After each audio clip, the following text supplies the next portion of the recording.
Baru jam setengah 6 pagi, tapi Doni sudah sangat sibuk. Satu persatu baju dikeluarkan dari lemari, terus benda-benda yang ada di atas lemari juga diturunkan. Setelah semuanya selesai, Doni lalu mendorong lemari itu perlahan-lahan. Meskipun lemarinya sudah kosong, tapi masih terasa sangat berat. Mungkin karena lemari zaman dulu ya, kayunya mungkin memang lebih bagus. Sedikit demi sedikit lemari mulai kegeser. Bunyi gesekan antara lemari dan lantai menimbulkan suara yang sangat berisik. Hal ini mengakibatkan orang-orang penghuni kos ini penasaran dengan apa yang ada di kamar Doni. Dan ternyata benar, tak beberapa lama pintu kamar Doni terbuka. Kemudian masuklah Mas Afan, Tony, dan Pak Slamet. Mereka semua menanyakan apa yang dilakukan Doni pagi-pagi ini, sehingga suaranya sangat berisik. Doni cuma bilang dia hanya ingin mengambil barang yang jatuh di belakang lemari. Tapi Doni tidak menceritakan bahwa dia ingin mencari catatan yang ditulis oleh Wati. Mendengar itu, Mas Afan ingin membantu Doni, tapi dengan cepat Doni menolak dengan alasan lemarinya sudah selesai digeser, jadi dia tidak usah banyak mendapat bantuan, cukup dirinya sendiri saja sudah cukup. Setelah semua orang tahu apa yang dilakukan Doni, kemudian semuanya pergi meninggalkan Doni. Terus Doni kembali menutup pintu kamarnya. Dia tidak ingin orang-orang tahu bahwa dia ini sedang mencari sesuatu yang berhubungan dengan mimpinya.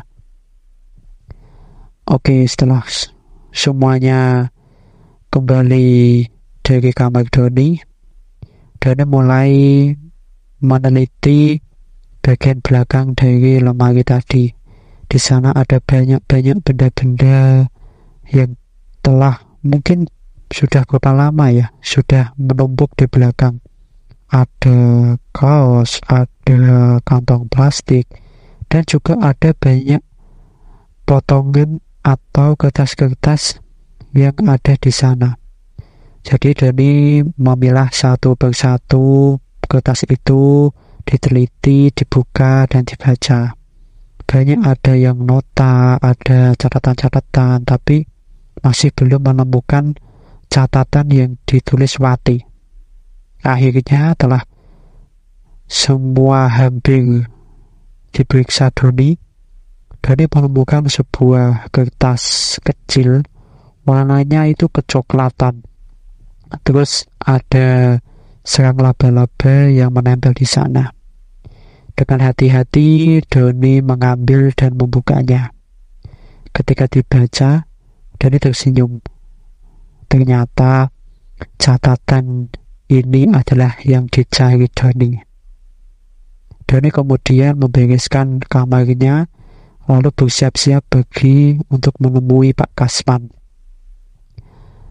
Pukul 9 pagi, Doni berjalan ke rumah Pak Kasman. Jaraknya antara kos Doni dengan rumah Pak Kasman itu kurang lebih sekitar 500 meteran lah. Jadi Doni cuma jalan kaki juga sampai. Dan ketika Doni sudah sampai di rumah Pak Kasman, ternyata Pak Kasman itu sedang ada di terasnya, sedang duduk. Dan di sampingnya ada wanita yang merupakan ibu dari Pak Kasman. Nah, di terasnya Pak Kasman itu ada memang kursi 4 buah kursi, terus di tengahnya itu ada meja bulat. Jadi Pak Kasman memang sering duduk-duduk di teras untuk mengopi atau hal-hal lain lah. Intinya dia sering bersantai di sana. Melihat Doni datang, Pak Kasman lalu bilang, "Dan kamu ngapain kesini? Kamu kan sudah bayar kos kemarin." "Oh, enggak kok Pak, aku nggak mau bayar kos, aku kesini cuma mau ketemu Pak Kasman. Ada yang ingin dibicarakan, Pak? Oh, kalau memang penting, ayo masuk ke dalam. Kita bicaranya di sana saja. Oh, nggak usah, Pak. Di sini saja sudah cukup. Lagian ada ibunya Pak Kasman juga. Oh, yaudah, silakan duduk. Doni kemudian duduk. Jadi posisinya itu Pak Kasman duduk, terus di samping kirinya ada ibunya. Kemudian Doni duduk di bagian depan, berhadapan-hadapan dengan Pak Kasman. Terus ketika Doni ini duduk, dia malah agak bingung. Dia harus apa yang ingin dikatakannya. Padahal ketika dia berjalan tadi, saat berjalan dari kos ke rumah Pak Kasman, dia sudah memikirkan hal-hal yang akan disampaikan. Tapi begitu dia sudah berhadapan dengan Pak Kasman, dia menjadi gugup dan bingung. Kalau rasanya itu mulutnya sulit untuk mengucapkan sesuatu. Padahal di otaknya sudah banyak sekali yang ingin disampaikan. Loh, dan katanya mau bicara kok malah diam, ucap Pak Kasman. Doni kemudian agak kaget, lalu berkata, oh iya Pak, sebenarnya ada sesuatu yang ingin Doni beritahu. Ada apa sih, Don? Bicaralah, ayo. Kayak orang baru saja. Kamu ini juga sudah kenal aku kan? Iya Pak. Jadi begini. Akhirnya Doni mulai bercerita. Doni bercerita tentang banyak hal-hal aneh yang dialaminya dan orang-orang yang ada di kosnya. Terus dia juga bercerita beberapa hari mimpi didatangi sosok Wati. Terus di mimpi yang terakhirnya, Doni juga menceritakan bahwa di mimpi itu dia melihat kilasan masa lalu tentang Wati, tentang kehidupan Wati yang merasa sedih karena disuruh menikah dengan orang yang tidak dia sukai, sehingga Wati sering menangis dan mengakibatkan dia jatuh sakit. Intinya Doni itu menceritakan semua yang dilihatnya di dalam mimpinya, bahkan sampai kejadian di mana Wati meninggal. Setelah Doni bercerita, ekspresi Pak Kasman ini tidak sesuai harapan Doni. Pak Kasman terlihat diam, kemudian di dahinya itu sedikit menggerut. Don, aku tahu kamu ini anak yang baik dan tidak bermaksud buruk, tapi aku nggak bisa percaya dengan apa yang kamu omongkan tadi, Don. Beneran Pak, semua yang aku omongin ini beneran. Bahkan mimpi itu juga aku merasa juga agak tidak percaya, tapi memang mimpi itu yang aku alami. Kalau Bapak memang tidak percaya, aku punya bukti yang lain. Doni kemudian meraih saku bajunya, kemudian mengeluarkan kertas yang ditemukan Wati. Kemudian kertas itu diberikan kepada Pak Kasman. Pak Kasman menerima kertas lalu membukanya dan membaca.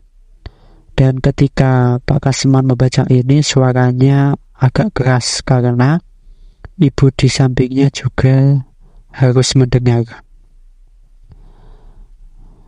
Kertas itu mulai dibaca. Intinya itu seperti ini. Isi surat itu berisi tentang isi hati Wati terhadap pernikahannya. Dan seperti ini. Bu, Wati mohon maaf. Wati memang tidak bisa menikah dengan pria yang ibu pilihkan itu. Aku tahu bahwa ibu bermaksud baik dengan menikahkan aku dengan dia, karena menganggap dengan menikah dengan dia, hidupku akan bahagia. karena dia punya banyak harta dan dapat mencukupi kebutuhanku. Tapi Bu, aku tidak bisa membohongi bahwa aku memang tidak suka jika menikah dengannya. Sudah beberapa kali aku membicarakan ini kepada ibu, tapi ketika aku belum sampai selesai berbicara, ibu selalu memotong dan mengatakan bahwa aku harus menikah dengannya, kamu akan bahagia, begitu terus, sehingga aku mencoba untuk menerima. Tapi sekuat apapun aku mencoba menerimanya, tetap saja aku tidak bisa membohongi bahwa aku memang tidak suka dengan dia.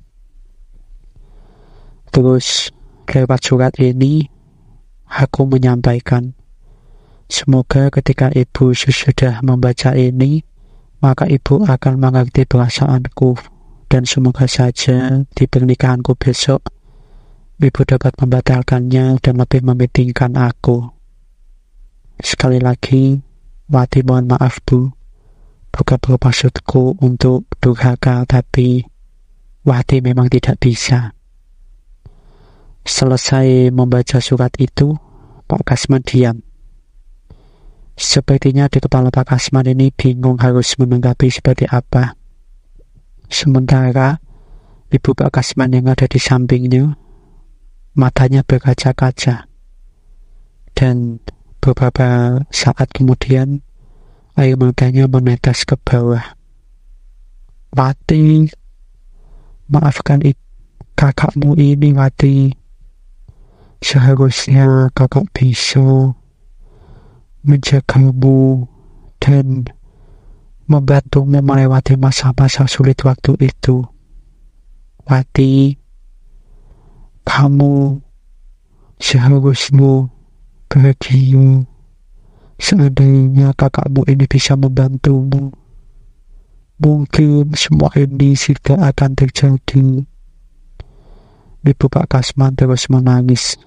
Pak Kasman lalu memeluk ibunya dan berkata, Bu, sudah, semua sudah terjadi. Kita tidak bisa mengulanginya. Kita doakan saja, semoga Wati mendapatkan tempat yang baik di sana. Doni hanya bisa diam, melihat pemandangan Pak Kasman dan ibunya yang sedang bersedih. Wati adalah adik dari ibunya Pak Kasman, dan sepertinya ibunya Pak Kasman memang sangat-sangat sayang kepada Wati. Beberapa saat kemudian, Doni izin kembali ke kos. Selama dia berjalan ke kos, perasaan sedihnya tidak dapat dibendung. Meskipun Doni tidak mengalami semua itu, tapi Doni dapat merasakan bahwa dia juga merasakan kesedihan yang sama yang dialami oleh Pak Kasman dan ibunya. Saat malam telah tiba, Doni hendak tidur. Seperti biasa, Doni sebelum tidur berdoa dan juga mendoakan Wati. Setelah semua hal yang diketahui Doni merasa sangat simpati kepada sosok Wati. Dia berdoa semoga Wati ini mendapatkan tempat yang baik di sana. Setelah selesai berdoa, Doni pun akhirnya terlelap dalam tidurnya. Lagi dan lagi Doni mimpi berada di ruangan yang serba hitam. Kemudian tak beberapa lama sosok Wati ini muncul. Namun sosok Wati ini muncul dengan wajah yang berbeda. Wajah pucatnya telah hilang, wajah sedihnya pun juga telah tiada. Kini wajah Wati terlihat bersinar, berseri, dan terlihat tersenyum bahagia. Tanpa diduga, sosok Wati mengatakan, "Terima kasih." Setelah mengucapkan itu, perlahan-lahan sosok Wati ini semakin memudar, dan hilang dari pandangan Doni. ketika sudah hilang, Doni kemudian bangun. Doni merasa mimpinya kali ini bukanlah mimpi yang seperti yang kemarin. Dia merasa bahwa Wati merasa masalahnya telah selesai. Doni kemudian bangun dan melakukan sholat subuh. Seminggu telah berlalu. Para penghuni kos mulai menyadari sesuatu. Selama seminggu ini, mereka semua merasa bahwa gangguan-gangguan atau keanehan-keanehan di kos ini tiba-tiba menghilang. Doni yang mengetahui kejadiannya tidak memberitahu mereka semua. Doni menyimpan semua rahasia ini untuk dirinya saja dan tidak akan membicarakan kepada orang lain. Setelah itu, Doni dan yang lainnya menjalani kehidupan kos seperti biasa. Tamat. Terima kasih sudah mendengarkan cerita kos berhantu selama ini. Ini adalah episode terakhir dari seri kos berhantu. Semoga kedepannya bisa mengupload lebih banyak lagi cerita-cerita, dan semoga saja karya-karya yang saya buat semakin baik dan semakin dinikmati oleh para pendengar.